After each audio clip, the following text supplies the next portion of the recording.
A poor waitress crashes into a wealthy guest at a glamorous Lagos wedding. Drinks spill, music stops, and in that split second, two worlds collide in chaos and desire. Welcome to Royal Beat Tales. If you are just seeing us for the first time, please subscribe, like, and comment for more unique stories. Lola was a poor girl living in the busy city of Lagos. Every day she woke up before the sun to help her mother sell bread on the street. Her father had passed away years ago. Lola worked hard so she and her mother could survive. She dreamed of a better life beyond the crowded streets and the tiny one-room home they lived in. Lola's eyes sparkled with hope, even on days she went to bed hungry. She believed in her heart that one day something good would happen to change their story. That hope kept her going, even when life felt very hard. One hot Saturday morning, Lola got a chance to earn some extra money by serving food at a big wedding party in town. The wedding was like nothing Lola had seen before. The venue was a grand hall filled with colorful lights and decorated with bright flowers and shiny cloth. Outside, expensive cars lined the parking lot, their surfaces gleaming in the sun. Richly dressed guests stepped out of these flashy cars, the women in sparkling dresses and the men in fine suits and flowing agbada robes. Inside, a live band played joyful Yoruba music, while guests laughed and danced. Lola carried a tray of drinks carefully through the crowd. Her uniform was plain and simple, but she moved quickly, trying not to bump into anyone. Suddenly, as she turned around, she accidentally bumped into a tall young man standing behind her. The tray tilted, and a splash of juice spilled onto the man's shirt. Lola gasped and her heart sank. "Oh no, I'm so sorry," she cried in a shaky voice, afraid he might be angry. She quickly grabbed a napkin to dab at the stain, her hands trembling. Lola kept her head down, scared to look up. To her surprise, the man chuckled softly. He looked down at his wet shirt, then at Lola's worried face, and he gave a warm smile. "No wahala, I'm okay," he said gently, using a bit of Nigerian pidgin English to calm her. The stranger's voice was kind, and his eyes shone with patience. Lola lifted her eyes to see the man clearly. He had a handsome face and kind eyes. Her cheeks grew hot with embarrassment as she kept apologizing. The man softly took the napkin from her hand and helped wipe the spill himself. "I'm Aid," the man introduced himself, still smiling. "It's nice to meet you, even like this." Lola managed a small smile back. She felt her fear melt away. Aid's gentle voice and friendly manner made her feel at ease. In the middle of the noisy, flashy party, a simple accident had just brought Lola and this stranger together. Aid noticed Lola was still a bit shaky from the accident, so he offered kindly, "It's crowded here. Would you like to step outside for some fresh air?" Lola bit her lip and looked around. She was just a server and didn't want to get in trouble, but as if on cue, her supervisor told her she could take a short break. Kemi, watching from nearby, gave Lola an excited thumbs up. Lola smiled nervously and agreed to go with Aid. Outside in the garden, the night air was cool and calm. They could hear the distant music from the party. Aid leaned on a railing and asked her softly to tell him about herself. Lola shyly shared that she helped her mother sell bread and dreamed of going back to school one day. As she spoke, she expected Aid to lose interest, but instead he listened with warm attention. "You must be very hard-working. Lagos isn't easy," he said, admiring her. Lola was surprised. Most wealthy people ignored someone like her, but Aid treated her like an equal. She found herself relaxing. Aid even joked in pidgin, telling her, "One day you go hammer," meaning one day she would make it big. Lola giggled at his playful encouragement. She realized she had known him only for minutes, yet talking to him felt comfortable, like chatting with a kind friend. In the soft glow of the garden lights, everything around her seemed to shine a little brighter because of this stranger named Aid. Before long, Aid gently suggested leaving the noisy party. "I can drop you off later," he said. Lola's heart fluttered. With Kemi's quiet encouragement, she decided to go with him. Aid led Lola to a sleek black car and opened the door for her. She had never been in such a luxurious car. As they drove into the Lagos night, the city lights sparkled around them. Aid played cheerful Afrobeat music on the radio, making Lola smile. He bought her spicy suya through the car window from a street vendor, and they ate the delicious meat together, laughing whenever the pepper made her eyes water. Lola could hardly believe this was her life, riding in a fancy car, touring the city with a wonderful new friend. After the snack, Aid took her to a spot with a breathtaking view of the city. From a high hill, they could see Lagos spread out like a sea of lights. The ocean breeze was gentle as they stood side by side, looking at the skyline and the lagoon. "It's beautiful," Lola whispered. "Not as beautiful as you," Aid replied softly. Lola blushed, and they both laughed quietly. They talked about little things and shared stories, trying to make the night last. Neither of them wanted this magical evening to end. When midnight approached, Aid noticed Lola stifling a yawn. It was late, and he grew concerned about her getting home safely. "It's not safe for you to go home at this hour," he said. He then offered, "If you want, you can stay at my place tonight. I have a guest room, and I promise you'll be safe and comfortable." Lola hesitated. She had never imagined spending the night with someone she just met. But she trusted Aid. His kind eyes and gentle voice made her feel safe. Finally, she gave a small nod. "Okay," she agreed, her voice barely above a whisper. Aid smiled in relief and turned the car toward his home, both of them feeling a mix of nervousness and excitement about what lay ahead. Aid's home turned out to be a beautiful apartment. Lola felt shy stepping into the elegant living room with its shiny floors and soft sofas. Aid led her to a cozy guest room and gave her a clean towel and a big t-shirt and pajama pants to change into. Lola thanked him and got changed, the clothes a bit large on her. After washing up, Lola came out to the living room. Aid had also changed into a casual shirt and trousers. They sat together on the couch, both a little nervous now that they were alone in the quiet apartment.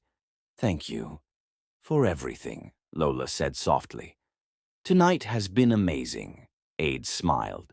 "I'm happy I met you, Lola." They talked in gentle voices about the fun they had at the party and the drive. Both of them wished the night would never end. A peaceful silence fell.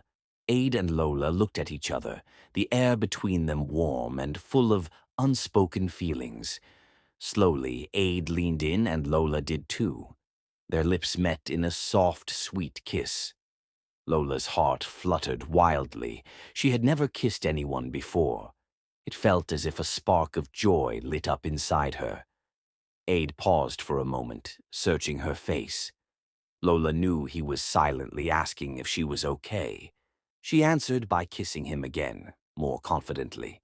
His arm went around her, drawing her close. Heat rushed to Lola's cheeks as she realized what was happening. In a quiet whisper, she confessed, "Ade, I've never been with anyone before." Aid held her face gently. "We don't have to do anything you don't want to," he assured. His voice was caring. Lola felt safe. She realized how deeply she trusted this man she'd met just hours ago. Taking a shaky breath, she gave a small smile. "I want to be with you," she whispered. Hearing that, Aid kissed her once more, then stood and lifted Lola in his arms with ease. She let out a soft gasp, but then laughed quietly, wrapping her arms around his neck. Aid carried her to his bedroom. He laid her down gently on the bed, which felt as soft as a cloud. A dim lamp cast a golden glow in the room. That night, Lola gave herself completely to the man she loved. Aid was tender and gentle with her, treating her like a fragile treasure. Lola felt a mix of nervousness and joy as she experienced the sweetness of love for the first time. She held on to Aid and felt his heart beating close to hers. It was a moment of pure magic that she knew she would never forget. Afterwards, Lola snuggled against Aid's chest. He stroked her hair until her eyes grew heavy. She fell asleep in his arms with a peaceful smile, not knowing what the morning would bring. Just before dawn, Aid's phone rang loudly, waking him. He answered quietly, careful not to disturb Lola, who slept peacefully by his side. As he listened, his expression turned to shock and worry. Something terrible had happened at his home. His father, the king, was gravely ill. Aid's chest tightened. He knew he had to leave immediately. Aid gently slipped out of bed. He scribbled a quick note and placed it on the pillow beside Lola. His eyes lingered on her sleeping face in the early gray light. "I'm sorry," he whispered, even though she couldn't hear. With a heavy heart, Aid quietly left the apartment, praying that he would see Lola again. Lola woke that morning to an empty bed. She reached out, but Aid was gone. "Aid," she called softly, only to be met with silence. Her chest filled with panic and hurt. Then she noticed a folded paper on the pillow. With trembling hands, she picked it up and read, "I am so sorry I had to go. Urgent family matter. Aid." Lola sank onto the bed as tears blurred her eyes. He was gone, and he hadn't even left a phone number. She felt the sting of heartbreak. Maybe something serious pulled him away, but it felt like an abrupt goodbye. Fighting back sobs, Lola dressed in her uniform from the day before. She left the silent apartment and found her way home, tears slipping down her cheeks. The city bustled around her as if nothing had happened, but Lola's world felt shattered. She had given her heart and her innocence to Aid, and now he had vanished like a dream. Later that morning, Lola found Kemi and couldn't hold back her tears. She told her friend everything, how magical the night had been and how Aid was gone by morning. "I feel so stupid. I shouldn't have trusted him," Lola cried. Kemi wrapped an arm around her. "No, you're not stupid," she said firmly. "Maybe something happened to him. He even left a note, so perhaps he didn't want to leave you." Kemi's words were gentle. Lola sniffled. "But what if I never see him again?" The thought made her voice break. "We go find Am, don't worry," Kemi said in a comforting mix of English and Pidgin, meaning they would find him. She tried to make Lola smile, adding, "At least him no be anyhow person. He be correct guy." By this she meant Aid was a good man, not a random street guy. Lola managed a tiny smile at Kemi's attempt to cheer her up. In the days that followed, Lola moved around in a sad daze. She couldn't eat or sleep well. Her mother noticed something was wrong, but Lola just said she was tired. Each night, Lola curled up and cried quietly, missing Aid and wondering if he missed her too. A week later, Kemi came running to Lola's house with big news. She waved a newspaper excitedly. "Lola, look," she said, almost out of breath. Lola took the paper and gasped. On the front page was a large photo of Aid, dressed in rich royal robes and a crown. The headline read, "Prince Adewale, crowned King of Orland."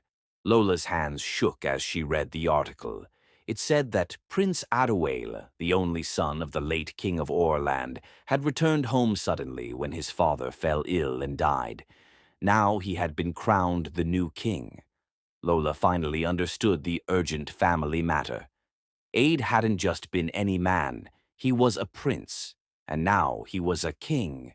"Na true, oh, your Ade na king," Kemi exclaimed, her eyes wide in amazement. She could hardly believe that the humble guy they met was actually royalty. Lola's mind swirled with shock and betrayal. Aid had never told her the truth. "He lied to me. He didn't trust me," Lola whispered, fresh tears falling down her face. She felt both angry and heartbroken all over again. Now Aid was in a faraway palace, worlds apart from her. How could a king ever be with a poor girl from Lagos like Lola? Kemi squeezed her shoulder. Maybe he wanted you to like him for who he is, not for his title, she said softly. She believed Aid had good reasons. Lola wiped her tears and looked at Aid's proud picture in the paper. She remembered the kind man who bought her suya and held her when she cried. Was that the real him? Or was he gone forever behind palace walls? There's nothing I can do, Lola said sadly. In her heart, though, she wished more than anything that she could see him one last time. While Lola was losing hope, Adewale was not at peace. Even as king, he couldn't stop thinking about Lola. As soon as he could, he began searching for her. He remembered the catering company from the wedding and described Lola to the organizer. After some inquiries, one of his men finally found an address for a young caterer named Lola in Lagos. Adewale's heart jumped. He arranged to go see her at once. One bright afternoon, a shiny black car rolled into Lola's neighborhood. Children playing on the street stopped and stared. Shopkeepers and neighbors murmured in surprise. One woman exclaimed, "Come see, oh! Who be this big man?" As everyone wondered who the important visitor was, the car parked in front of Lola's small house. Lola was outside washing clothes in a basin when she noticed the commotion. She stood up, wiping her hands as the car door opened. To her astonishment, Ade stepped out. He wore a simple traditional Yoruba outfit and looked even more handsome than she remembered. Gasps went up from the neighbors. Some of the older ones recognized him from the news and bowed, whispering "Kabiyesi" in respect. Ade's eyes searched the area until they found Lola. For a moment, Lola just stared, frozen in shock. Her heart pounded in her ears. It felt like a dream as the tall, regal figure of Ade, her Ade, walked toward her on the dusty street. Ade stopped a few steps away from Lola. His eyes were gentle but full of emotion. "Lola," he said softly.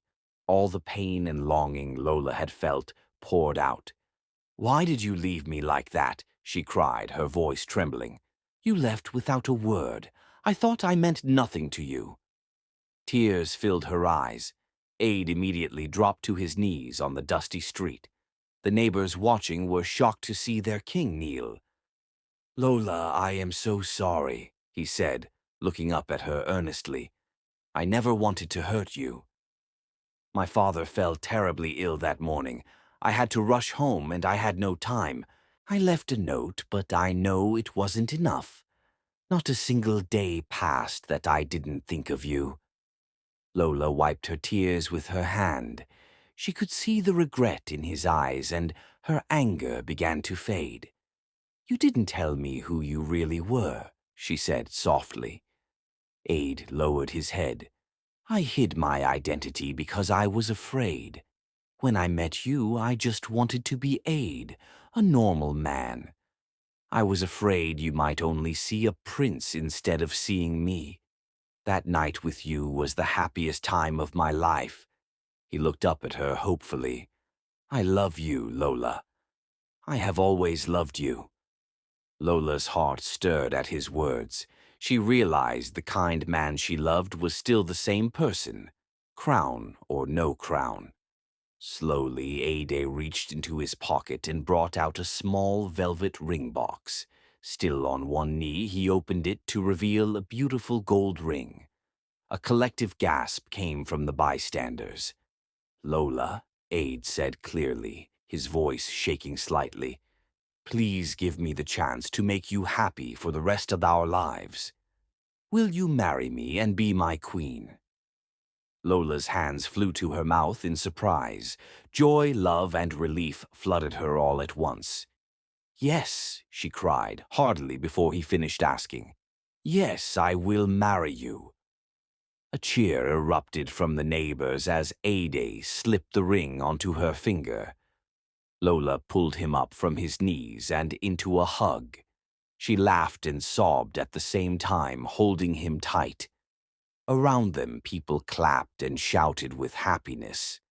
In that moment, under the bright Lagos sun on their little street, Lola's world turned right side up again. The poor girl's heart was mended, and her dreams were coming true. A few months later, King Adewale and Lola had a grand wedding in Orland. It was a joyful celebration full of Nigerian tradition. Lola wore a gorgeous Yoruba bridal outfit of rich aso-oke fabric with coral beads, looking every bit a queen. Adewale was dressed in royal robes and a matching cap. They knelt together to receive blessings from the elders, as Yoruba customs require. Lola's mother shed tears of joy, and Kemi stood by as the maid of honor, grinning with excitement.